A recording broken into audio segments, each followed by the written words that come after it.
Hello and welcome to Maiden, Matriarch with me, Louise. My guest today is Elizabeth Oldfield, host of the Sacred podcast and author of a new book, Fully Alive, Tending to the Soul in Turbulent Times.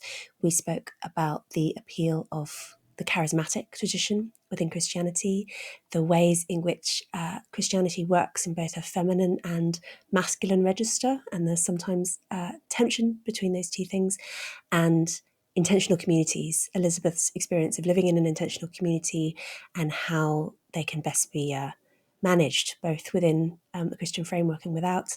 In the extended part of the episode, we also spoke about the culture wars and how the Bible can be interpreted politically.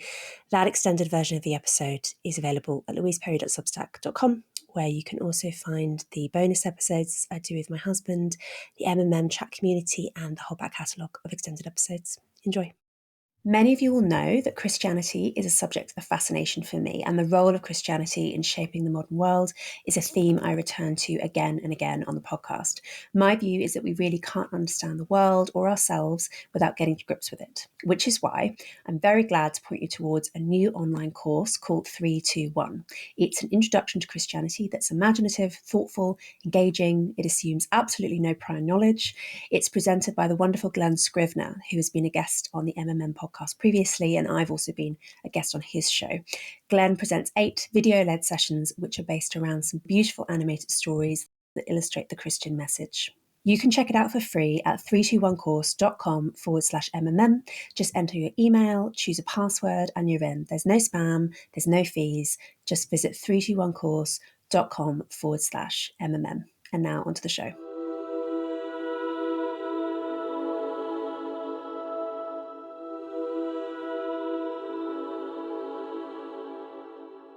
Liz, should we start by talking about your journey in and out of Christianity over the years? Because it hasn't been a sort of it's not a linear story, yours.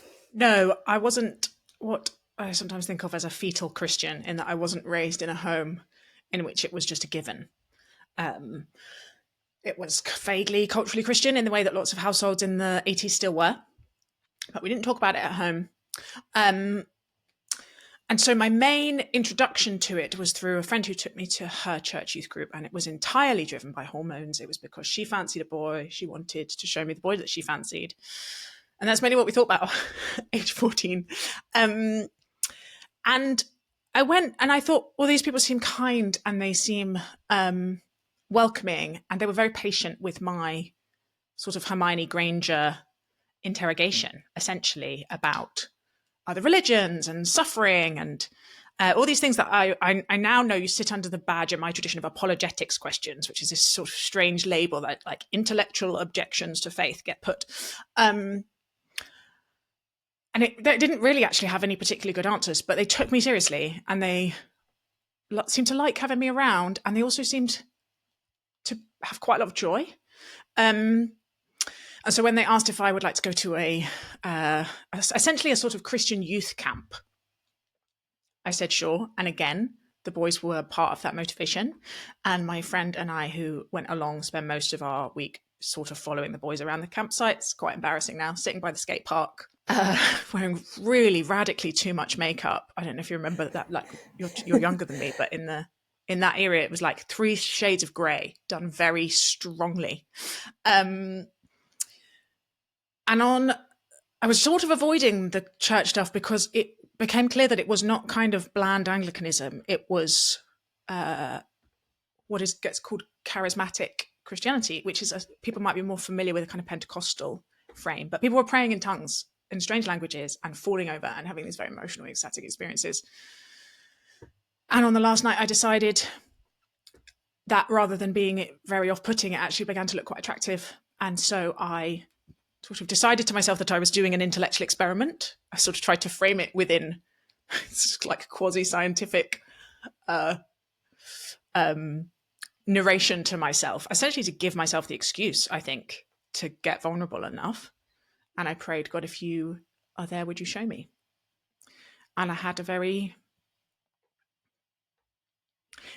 it's like literally the one thing in my life that I don't even know where to start trying to describe with words.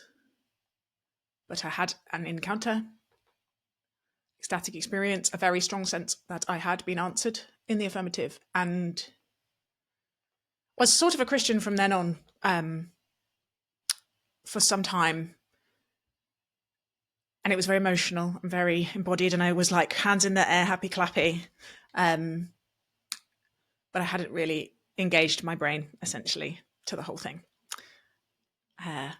So while working on a BBC television programme about the Bible, the whole thing fell apart because I had never been taught to read the Bible, and I opened it in this like Game of Thrones-esque section of the Hebrew Bible and thought, what is this? It all fell apart, and I had a very bleak period of trying to be an atheist and thinking that I'd built my life on lies. And then slowly, eventually found my way back. So I feel like I've been in all the boxes: agnostic, attempted / failing, atheist, Christian.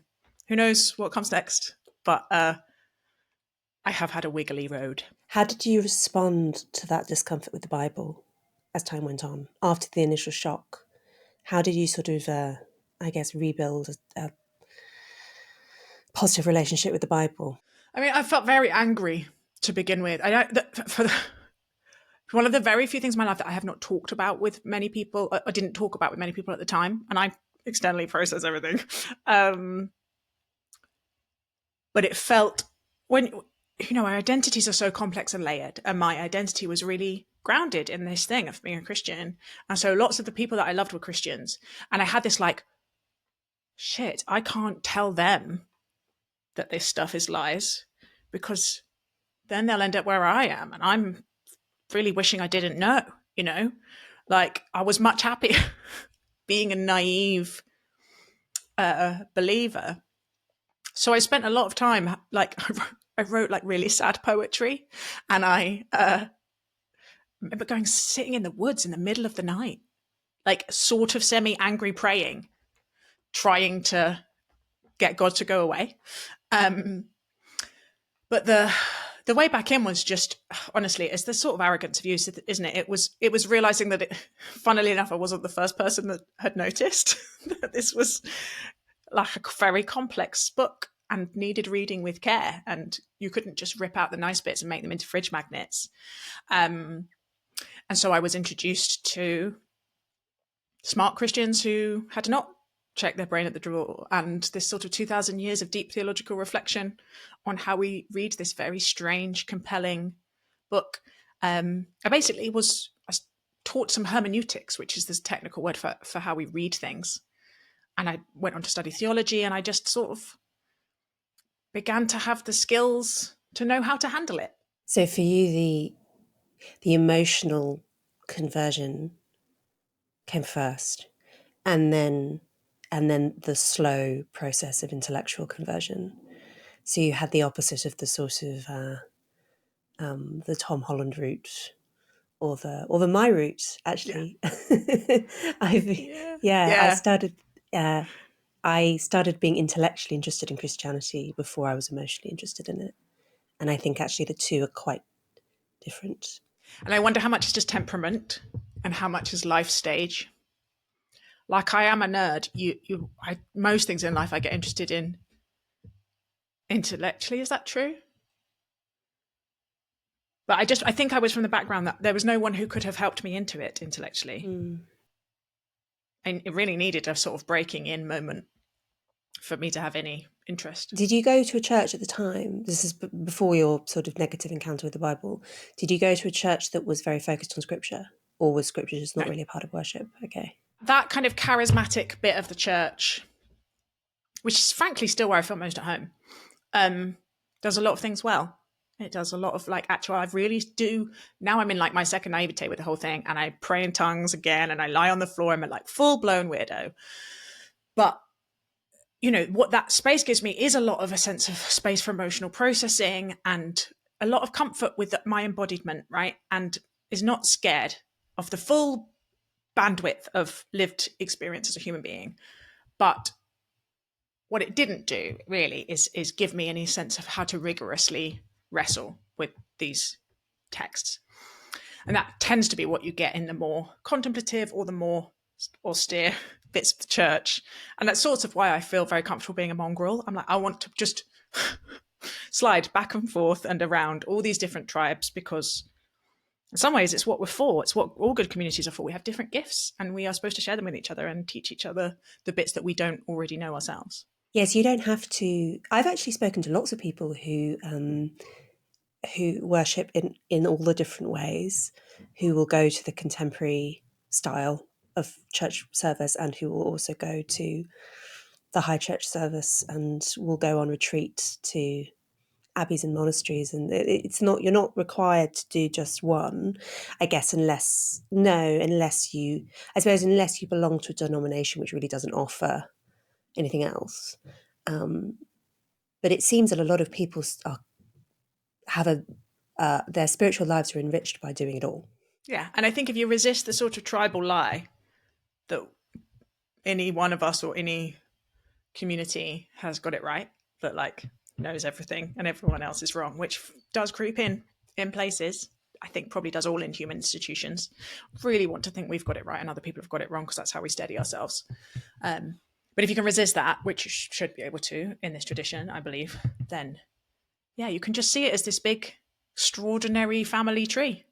You took part in this debate recently for Unheard about whether or not there's a Christian revival happening, and I want to talk about that debate in a second, because I thought it was very interesting. But one feature of this Christian revival that I've noted, and which I don't much like, I mean, so to the extent that it's happening, right? I mean, I think it is true. Justin Brearley asserts, and I think he's right, that there's definitely among sort of public intellectuals, there seems to be a tugging back towards Christianity. And there are lots of high-profile examples of people who have gone in that direction. Jordan Peterson, famously, Nick Cave, Russell Brand, whoever you want to name. And I notice it also sort of among my peer group, people who work in media and, you know, elite professions, whatever. It does often come with quite a lot of vanity of small differences around denomination, I've noticed. People being quite discovering faith and then almost immediately discovering a deep commitment to one very particular interpretation. And one of the things that I like about your book is you don't do that. There isn't any kind of vanity around the boundaries between different denominations and where they disagree. That's funny. I don't think I'd noticed that. There is obviously a sort of orthodox, flowering that's happening amongst some of those converts. But if you hear someone like Martin Shaw talking about that, he visited loads of different places and would say, this is the one that fits me best. And there are questions that I have with it, but it is for my temperament and his kind of imaginative mythological, formation. It's where he sits. There is definitely, and lots of people in different, whether you've been a Marxist your whole life and then people convert to it or whatever, anyone who's been part of a kind of path and then other people are entering it know the phenomenon of the zeal of the convert, and that like both kind of charming and refreshing and reassuring newness of people that are just discovering it, and also the way they can be a little bit bull in a china shop and you want to be like, it's all right, calm down. It's something that maybe I'm just describing myself, because it's something that I noticed when I first started being pulled towards Christianity, is I worried a lot about differences between different denominations and exactly what people thought about particular things, and thought maybe I need to decide. I need to sort of sit down with a spreadsheet and say, well, I suppose the Orthodox are probably right about this, but then maybe the evangelicals have a point about it or whatever. And it was partly and I did a lot of church shopping. I have probably been to 30 different churches or something like that over the last, 5 years. Every possible position on the high to low church, every size, every location, etc. And I basically learned to stop worrying about it and to choose, which may displease some listeners, I don't know, but I decided that it's not that important really for me. What's important is feeling at home in a church, and just as importantly, feeling that my family is at home in a church. dragging along, deciding that actually I think that, say, the Latin Mass is the purest expression of Christian tradition. That may well be a defensible view, I'm not commenting either way, but I have found trying to take my toddler to Latin Mass to be completely excruciating. And it's sort of like, well, do we torture ourselves every Sunday by insisting on liturgical purity? Or do we go to a church where actually my son enjoys himself? Yeah, and it feels really easy and comfortable.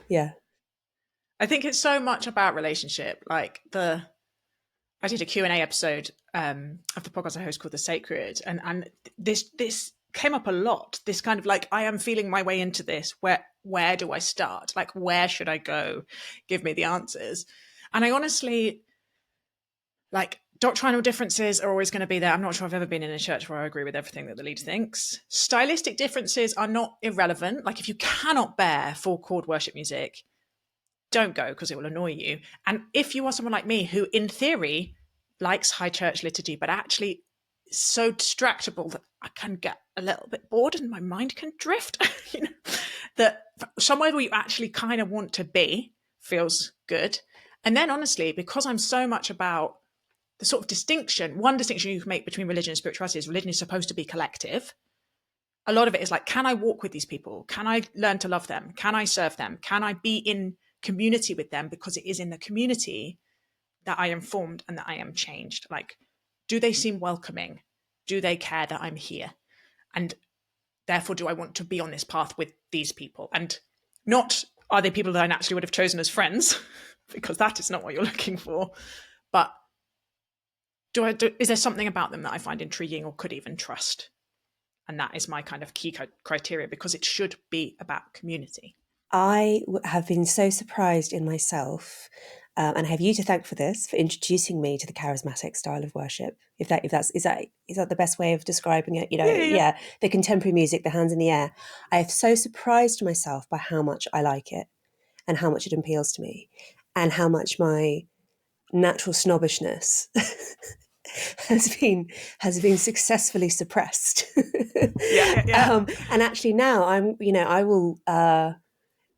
There's a lot of snobbishness around this, and I will. Huge. Yes, and I am so ready to go in and defend contemporary worship, which is so popular. Okay, like number one. I mean, looking globally at the attraction that charismatic worship styles clearly has, particularly for younger people.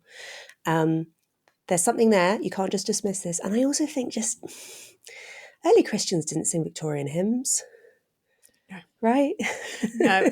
And I'm not surprised that it's brought that out on you, because it brings it out at me. But I write in the book about how this kind of outbreaks of enthusiasm. So the word enthusiasm used to be much more narrowly about these kind of emotionally expressive forms of worship, because entheos obviously means filled with God. Like, expressive, emotional forms of worship have just been looked down on since the Enlightenment by intellectual men in and out of the church, and seen as the preserve of poor people, women, and people of colour, because they are obviously more credulous and irrational. And it just makes me want to be like, screw that. Like, that actually, as always with these kind of things, I'm like, and maybe that those groups understood something that the snobby intellectual elites actually need to know, that they would really benefit from a little bit of a cry and a hands in the air. There's something healthy is happening in that. I mean, one of the really powerful things about Christianity as a human phenomenon is that it does work in a lot of different registers. It can be highly intellectual and contemplative and all of this, and it can also be highly emotional and raucous. And it can be understood by children. It can be understood by the cleverest people who've ever lived, and in different ways. Or understood is maybe the wrong word. It can be engaged with, and that seems to me to be a very important part of its power. Yeah, and again, it's one of the things that makes it feel very radical. there's a sense in which the early Christians were illiterate, outsiders. That took a while for it to work its way into the corridors of power.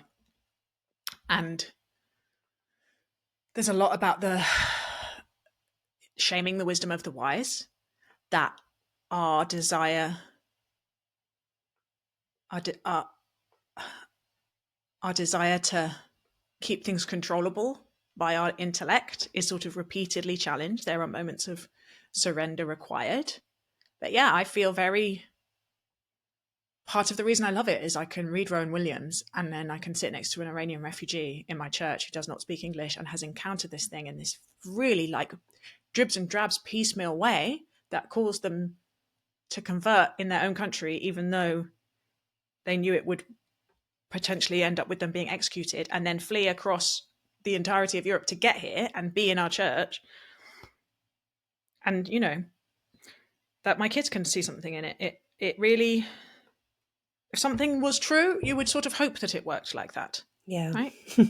Going back to the unheard debate, so one of the things, so you were on stage with Alex O'Connor, who is the kind of the atheist position, Justin Brearley, who's been on this show, whose background is in apologetics, Freddie Sayers, who's moderating. You're the only woman on stage, and this is not to bash the men by any means, or to bash the decision, the panel construction, but I did think often during this conversation, and I thought elsewhere in these conversations in general, that sometimes there is quite a distinct feminine and masculine register as well when it comes to talking about faith. And Christianity, again, it works in both. They're not in conflict with one another. I think they are complementary, but there is maybe a tendency for the one. One is temperamentally drawn to one or the other often, and can often fail to really understand the other. And I think that I think that the feminine register has tended to be given second-class status often. Yeah, and also by the church, right? There is a long history of women not being in positions of speaking in public. But it was funny at that event. I really felt like something shifted, and I suddenly had this like, I'm not going to try and meet you in that register. I'm not interested in it. Like, actually, none of the men on that panel were particularly kind of debating society, going at it with that kind of like, let me smash you with my rational arguments. But it felt like there was much more space to drag it into the place where I feel much more comfortable anyway, which is the existential and the embodied and the imaginative and the intuitive and these right hemispheric forms of attention that I think we are coming to realize are not second class, are not non-intelligent, are a component of intelligence that we have marginalized. And that, frankly, if we don't get a bit emotional talking about the possibility of cosmic unconditional love, are we even talking about it? It's just an intellectual game. I'm not interested. I use feminine and masculine advisedly because it's not male and female per se. It's not as though, say, male writers on Christianity have never engaged with this. I would say someone like C.S. Lewis, for instance, often does.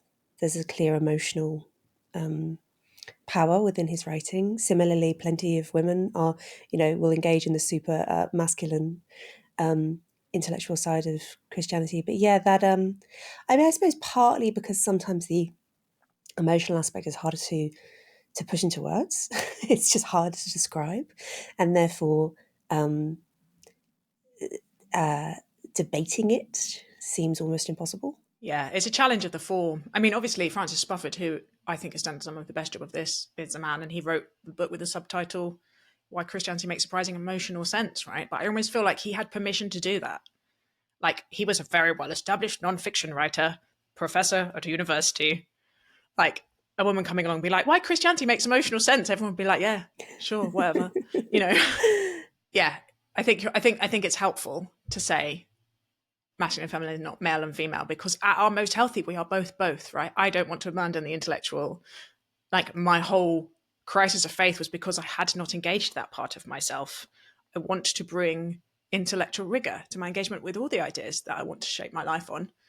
I just don't feel the need to shut down the right hemispheric emotional embodied forms of knowing in order to do that. I want to integrate them. I want to be a whole person. I love that Frances Buffett book, Unapologetic. I've got into the habit actually of reading it every Easter for the last 4 or 5 years. I think it's great. Yeah. Yeah, it's great. What a great ritual. Yeah. And yes, I mean he does a very good job, and you also do a very good job of doing that difficult thing of trying to describe what's almost indescribable. The sense that Christianity feels true. And yeah, you're right. I mean, it sounds you leave yourself very open to mockery by saying that something feels true, has a sense of truthiness or whatever. But it is just an essential component of it. And I always suspect that probably some people,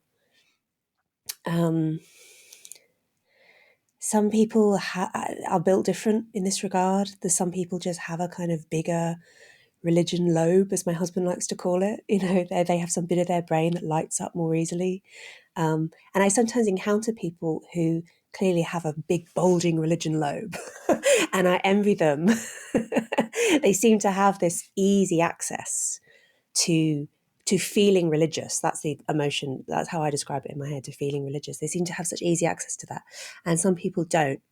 And I mean, that's just how it is. It's clearly not sort of wrong or right either way. But maybe that's part of I do what... think also we need to... Go ahead. I think it's also changeable. Yeah.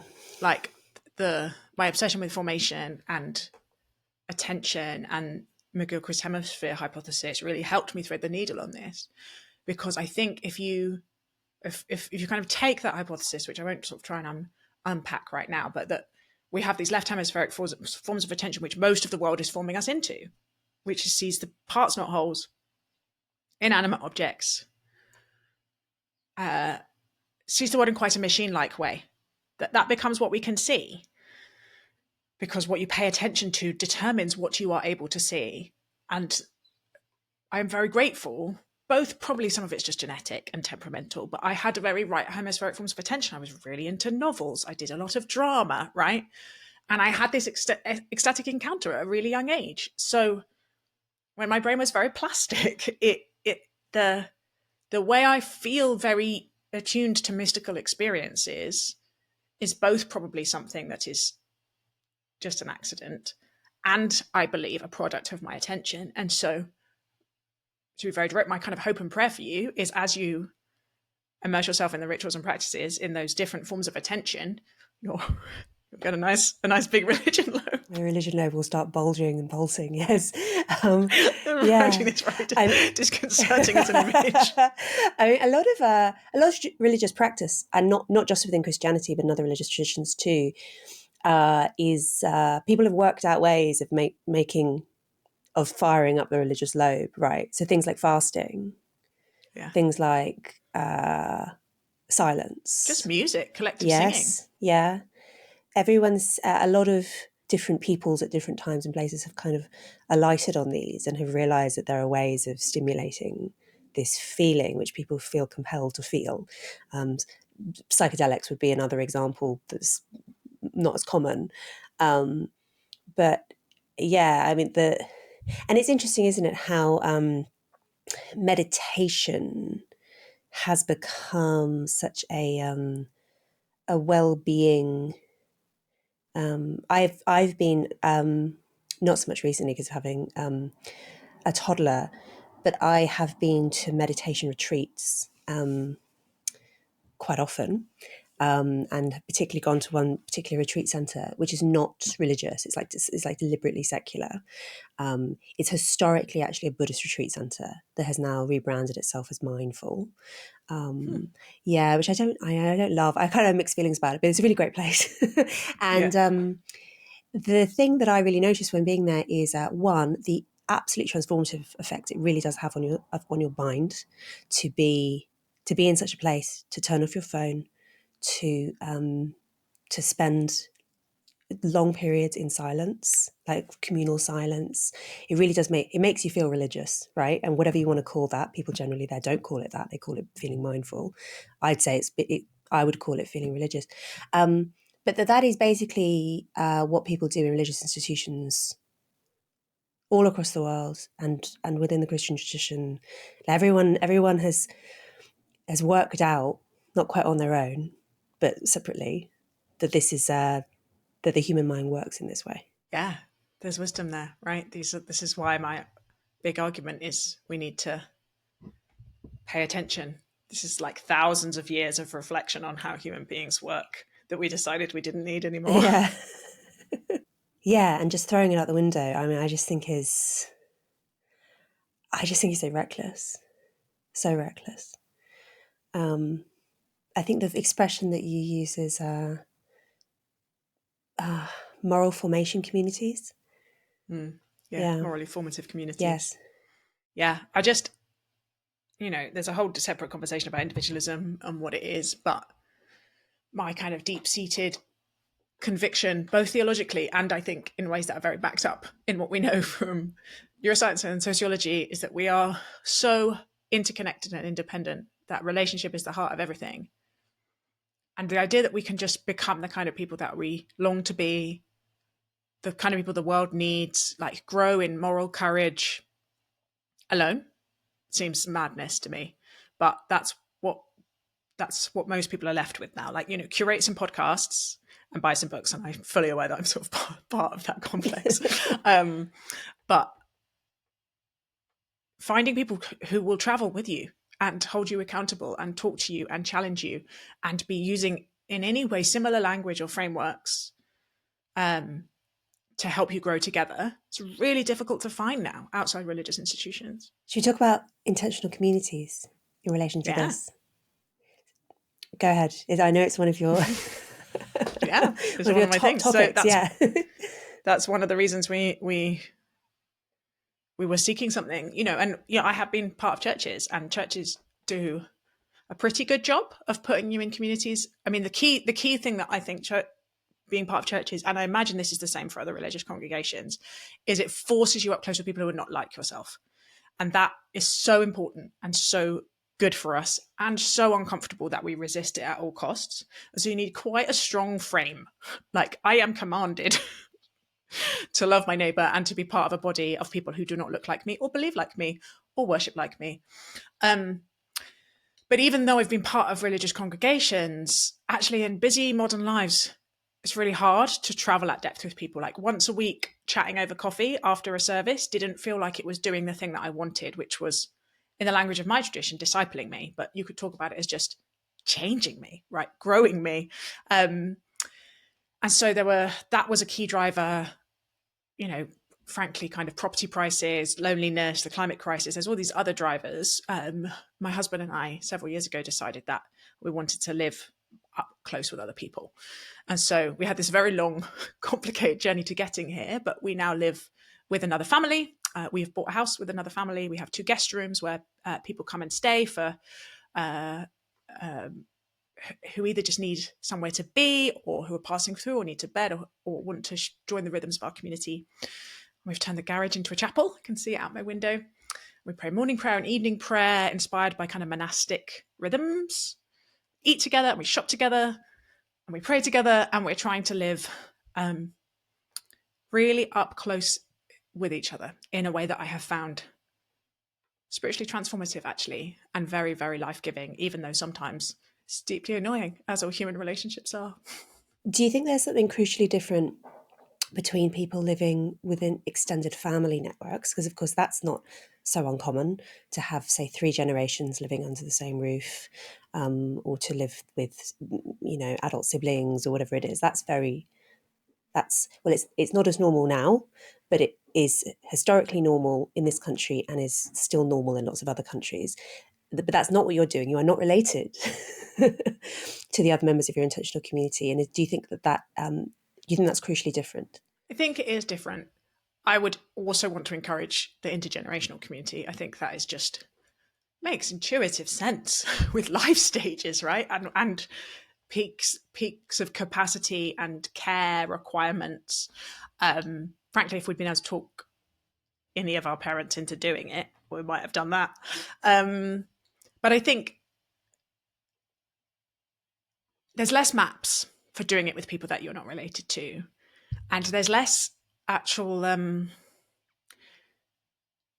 there's less inbuilt commitment. Like we have had to be very intentional about what is the commitment we're making to each other. It is a bit like getting married, and right now we have a very strong financial commitment to each other. We have made ourselves vulnerable to each other's choices in a way that we usually only do with a spouse, sometimes with a good friend and to members of our family. And so one of the differences is much harder work to get there, like that none of the systems are set up for it, and you have to be very clear and intentional and deliberate about getting there. We're trying to take a cohort through, we call them the community curious cohort. We've got 15 people who think they might want to do this, and so we're trying to take them through the process of, okay, what are the conversations you need to have? Have you thought about your values? What are your vision? What are you going to do about conflict? Like, there's just a lot more groundwork that needs laying. But I actually honestly think that would be good for all of us. Like, if you moved in with your family members, you should probably do that groundwork too. Honestly, just when you move in with a partner, that level of clarity and intentionality and care to whether you're aligned or not and what is the plan. And rather than bolting at the first sign that this gets uncomfortable to someone, knowing it's going to get uncomfortable and knowing that that discomfort is part of how you will grow and how you will grow in intimacy and how you will grow in fruitfulness, I think. But yeah, it's not something that happens by accident. One could, of course, have non-secular intentional communities. Oh yeah, there's loads of them. There's heaps of them. But do you think that a Christian intentional community offers a different framework? Do you think there's something qualitatively different about it? I haven't been in others, so I don't know. I think so.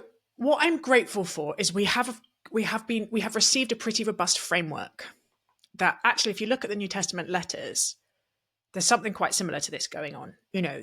The early Christians lived in and out of each other's houses. They pooled their money. They gave away their collective possessions to the poor. They met each other's needs.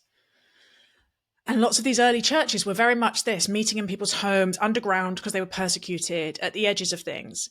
And the New Testament letters are very much often, they have huge doctrinal content, but at the beginning and the end, they're often like, Phyllis, I know Janice is driving you nuts, but like, bear with her. The nitty gritty of what it actually means to love each other up close is there. It's very pragmatic. It's very real. It's very psychologically astute. And there are some very direct things. There's, try and love each other as you love yourself. Try and submit to each other. Avoid being arrogant. Be patient. When someone's pissing you off, tell them directly. If they don't listen, go with someone else. Like there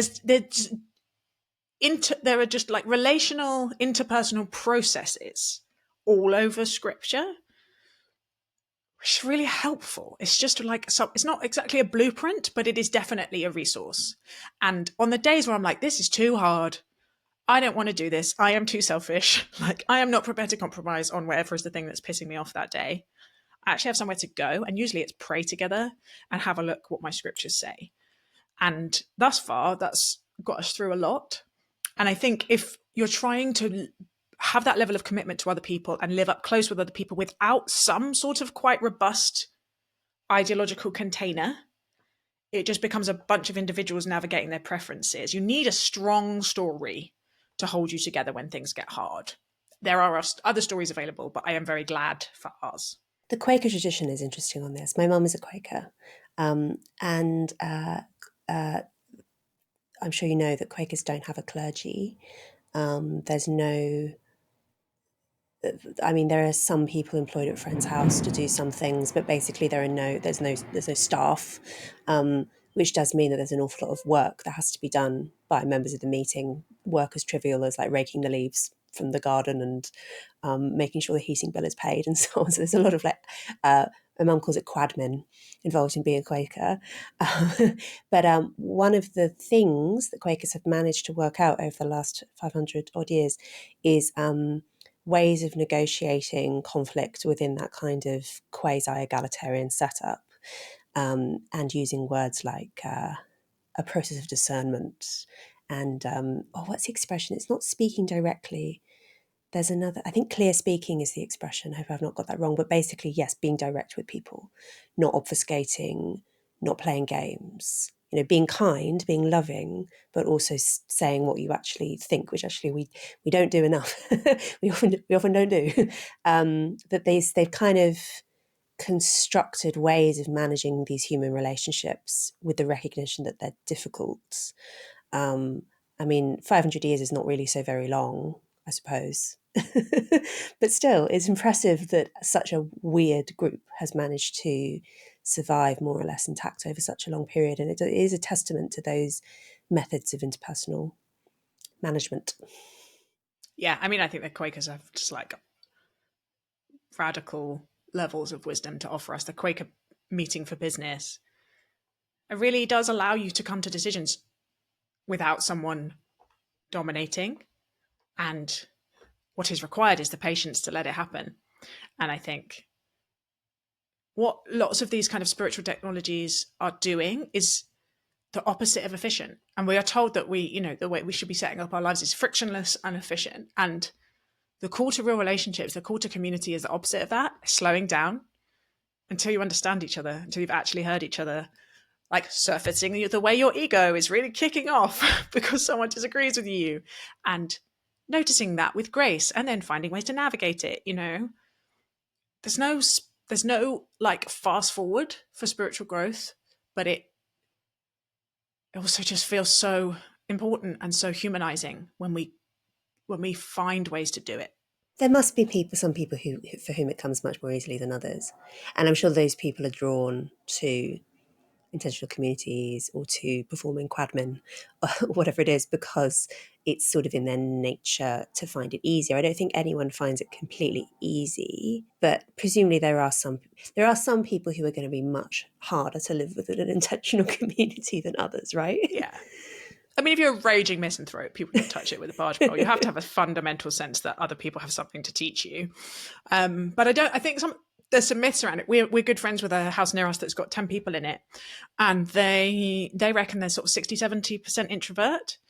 And it's not that you always need high social energy. I think the common denominator is actually a real longing for depth and a sense that there's some sort of adventure to be had through being up close with other people. And also just like a hard-headed acknowledgement that there are massive economies of scale. Like, it just makes, there are four permanent adults in our house and the same amount of community house admin as if it was just a married couple living here, right? So there's just like a quarter, the tasks are divided between 4 rather than 2. And if there were more of us, they would be divided more fully. And so there's more, it creates more capacity, it creates more care, it creates, I feel like a resilience that I didn't have when I was living as a single person, or even when we were just married, because the pressure on a marriage, when one of you is in crisis, on the other person to kind of hold them up is quite high. But usually only one of us is in crisis, and then there's 3 adults that are doing okay. And we can just sort of carry them for a while. And then it's someone else's turn. And that's a beautiful thing. Are there any signs that this is growing as a household structure? Because, given house prices, you might expect it to. It's quite rational. It's just the kind of thing that I don't know where you would look in the data. Like I pitched a Radio 4 program on it a few years ago and got really far down, and they were like, we need the data to prove it's a trend. And I was like, what is the polling that is done? I guess census data, but how would you disentangle why a bunch of unrelated adults are living together in the census? Yeah, it's the kind of thing that there's probably a good research project to do. And, people like the Cooperatives Association would claim there's a growth in them. There's lots of people who, honestly, it's a bit like the revival thing. There's lots of people going, something is changing, but we can't yet evidence it. And so that's okay. But I would be astonished if it doesn't, for the same reasons, right? People can't buy houses, climate crisis, loneliness crisis, and the sense that the way we have lived for the last 50 years is the historical anomaly, and actually finding ways to live in more communitarian ways just makes sense for a lot of us. It just seems fairly obvious to me that we should be experimenting in this way. It's stereotypically a rural thing to do, to go and live on the land, but that's not what you've done. No, I mean, I think it's often, there's a Venn diagram about people who are environmentally concerned, and people who are sort of like temperamentally loosey-goosey progressives. There's also a Venn diagram with the polyamorous community. I was going to ask, do you ever get mistaken for a polyamorous household? Does that ever come up? When we first moved in, the neighbours had heard we were coming, and the people that we had bought from had been talking about, and we were known as the couples. Which was these bus adverts for the couples. Yes. The couples are moving in. Okay. And we had to explain quite quickly we were not that kind of commune. But I have a very good friend who's polyamorous, and we talk a lot about the way living in a polycule involves quite a lot the same kind of quite long conversations and scheduling. It's not a million miles apart. More complicated, I'd say, from one crucial factor. Yeah, there's another dynamic at work that we don't have to navigate about who's sleeping with who. Yes. So you were saying about rural communities. Oh yes, yeah. So honestly, I think it's probably just the sort of cultural meme thing of people who think that's the kind of thing that someone like them might do, because we have the kind of 1960s radical utopian communities still in our cultural memory. I don't think there's any reason why people who that's not their vibes couldn't do this. But we felt quite, part of what we were driven by was a feeling of calling to the city, a feeling of, this is where the ideas are shaped, and this is where people of all different socioeconomic groups, races, languages, and backgrounds live close together. And that is what I love about our church, right? I am forced out of my comfy middle-class bubble, up close with lives of people that are radically different from mine. And if I pull the escape cord and buy a nice bit of land in the country and try to grow my own vegetables, that is great. That is one path. But it's not what's motivating me and what I think fully aliveness is. And so it's also related to, Rod Dreher has this kind of Benedict option book that came out a few years ago, which is, he's a complex guy, but his argument was, culture has become so anti-Christian that we need to withdraw from it entirely.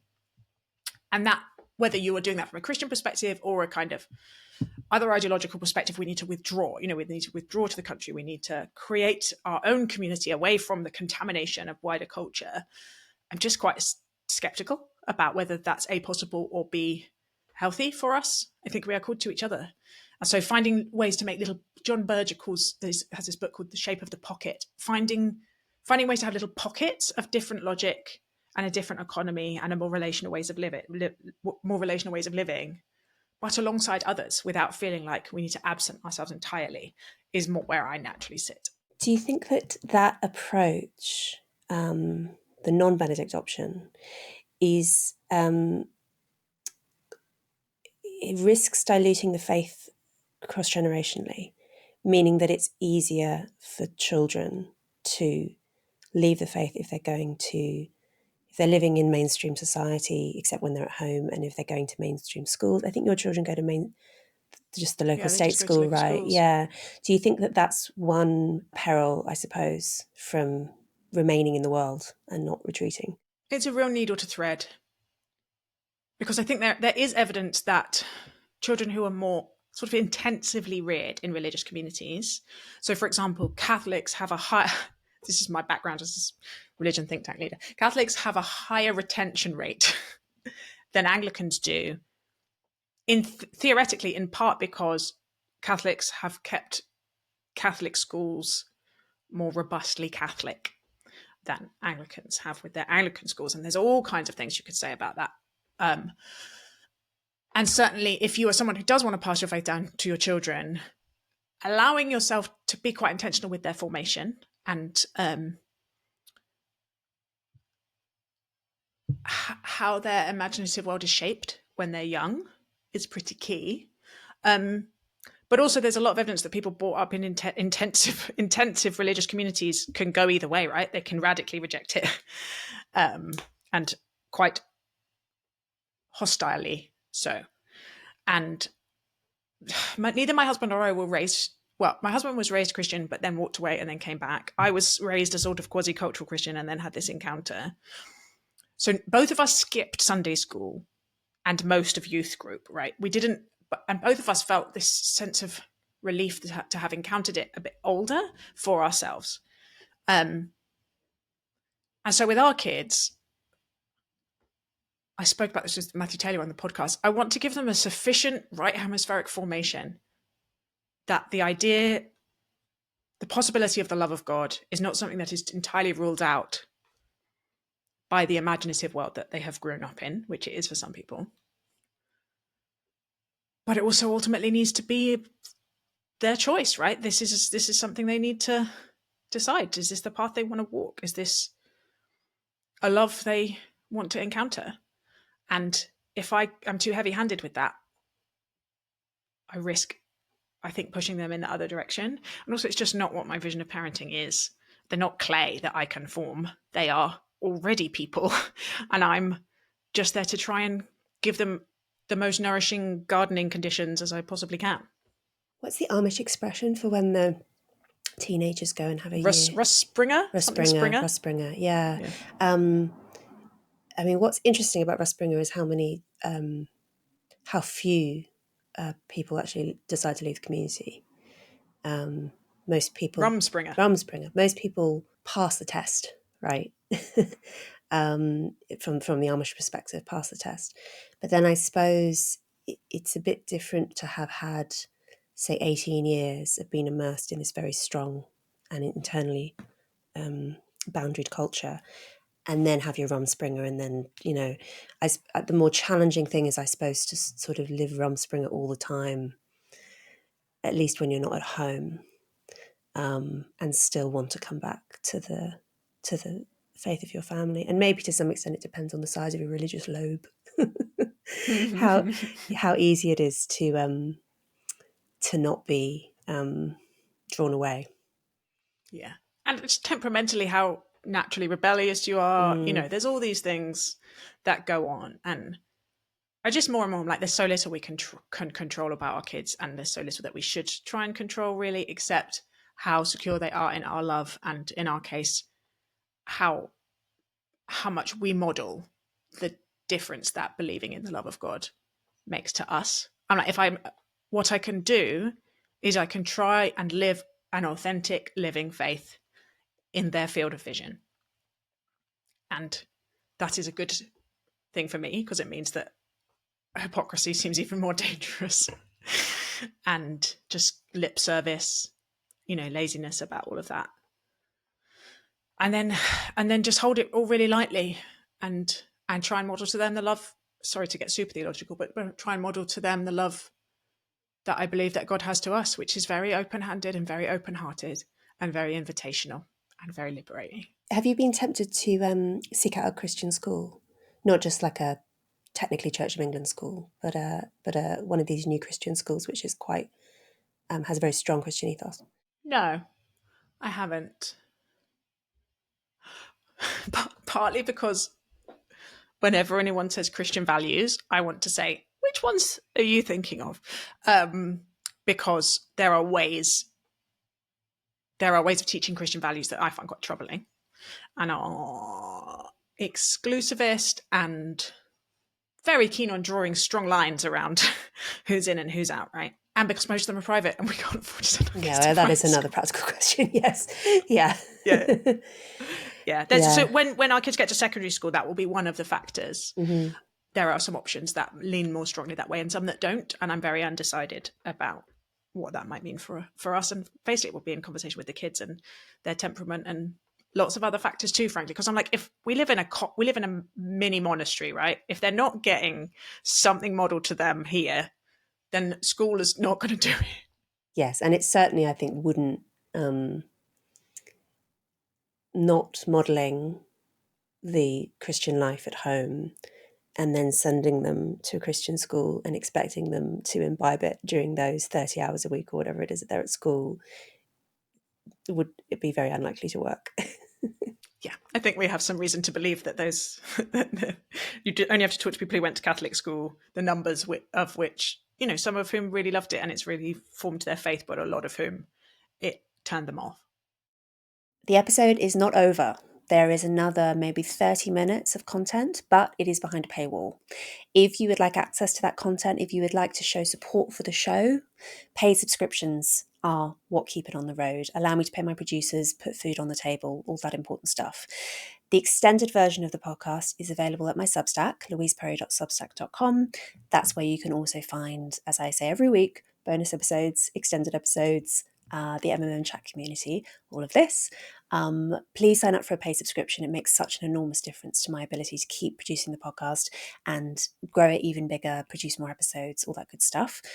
There are other ways that you can show your support for the show as well. You can rate and review us on Apple Podcasts. You can like us on YouTube. You can tell your friends and family how much you like the show. If you find it valuable, all of these things make an enormous difference to our ability to keep making it. Thank you so much.